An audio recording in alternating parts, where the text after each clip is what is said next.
পথ অবরোধকে কেন্দ্র করে রণক্ষেত্র আমডাঙ্গার বিভিন্ন জায়গায় দফায় দফায় পথ অবরোধ। আমাদের আপনার সূক্ষ্ম কারিগরি দিয়ে সাজানোর জন্য ধন্যবাদ। সূক্ষ্ম কারিগরির ধারা যা সোনাকে বানায় সেনকো। সেনকো আনন্দের ধারা।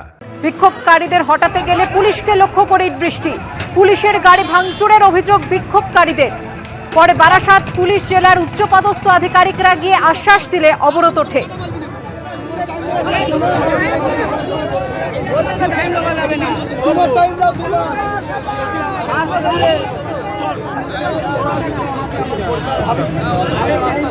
পরপর দুদিনের ছবি আপনাদের সামনে তুলে ধরছি। গতকালের ছবি দেখছেন আর অন্যদিকে দেখছেন আজকের ছবি। আমডাঙ্গা থানার আইসির ভূমিকা নিয়ে সরব আমডাঙ্গা তৃণমূল বিধায়ক রফিকুর রহমান। আইসির প্ররোচনাতেই গন্ডগোল বাধে এমনটাই দাবি বিধায়কের। শান্তিপূর্ণভাবে অবরোধ করছিলেন গ্রামবাসীরা, এমনটাই দাবি বিধায়কের। পুলিশ লাঠিচার্জ করায় পরিস্থিতি উত্তপ্ত হয়ে ওঠে। আইসির বিরুদ্ধে গ্রামবাসীদের সঙ্গে দুর্ব্যবহারের অভিযোগে সরব বিধায়ক। লাঠিচার্জ করা হয়নি, পাল্টা দাবি পুলিশের।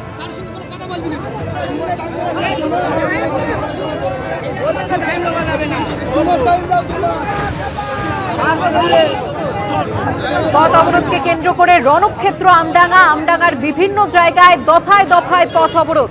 বিক্ষোভকারীদের হটাতে গেলে পুলিশকে লক্ষ্য করে ইট বৃষ্টির ঘটনা।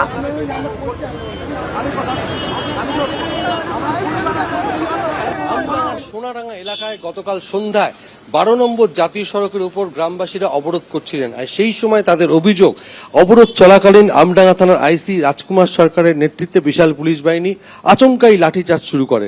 আর লাঠিচার্জের ঘটনার পর উত্তেজিত গ্রামবাসীরা পুলিশকে লক্ষ্য করে ইট বৃষ্টি শুরু করে। তাতে পুলিশের দুটি গাড়ি ভাঙচুর হয় এবং বেশ কয়েকজন পুলিশকর্মী ইটের আঘাতে আহত হয়। আর এই ঘটনার পর গোটা এলাকা থমথমে এবং এলাকায় পুলিশ পিকেট বসানো হয়েছে। এবং এই ঘটনার পর দফায় দফায় 12 নম্বর জাতীয় সড়কে অবরোধ করেন গ্রামবাসীরা। পরবর্তীকালে বারাসাত পুলিশ জেলার শীর্ষ কর্তারা এসে অবরোধ তোলে গভীর রাতে এবং এই ঘটনাকে কেন্দ্র করে এখনো গোটা এলাকা থমথমে।